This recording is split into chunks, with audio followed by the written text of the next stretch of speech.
Hello everyone, আসসালামু আলাইকুম। একটা হাজব্যান্ড আমার হঠাৎ এটা কি করলো, বাড়িতে ফার্নিচার নিয়ে আসছে। আমরা অনেক অবাক হয়েছি, কারণ আমার হাজব্যান্ড একটু কৃপণতা করে চলাফেরা করে। 8-10টা ছেলের মতো উনি টাকা খরচ করে না, অযথা টাকা ভাঙে না, সংসারে বুঝে শুনে টাকা ব্যয় করে।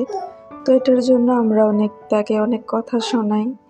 তো তিনি কিন্তু টাকা কম খরচ করে অনেক ভালোই করে, কারণ ঘরের আসবাবপত্র কিনলে অনেক ভালো লাগে।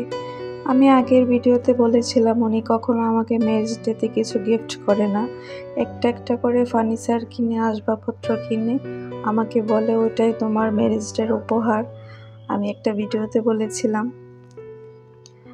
তো উনি এরকমই, কিন্তু এরকমটাই ভালো, টাকা পয়সা অপচয় না করে কাজের কাজ করে।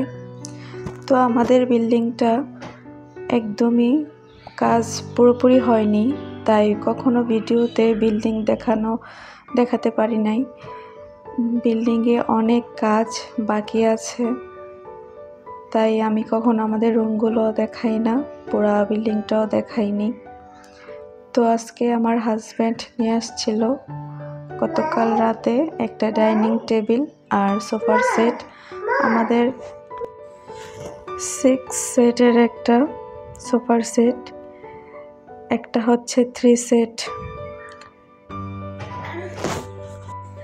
এই যে আপনারা দেখতে পাচ্ছেন, এটা হচ্ছে 3 সিটের একটা সোফা, আর একটা আছে 2 সিট আর একটা 1 সিট।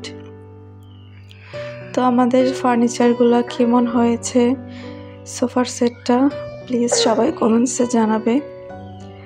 আর ডাইনিং টেবিলটা পুরোটা ভালো করে ভিডিও করা হয়নি, অবশ্যই জানাবে কেমন হয়েছে।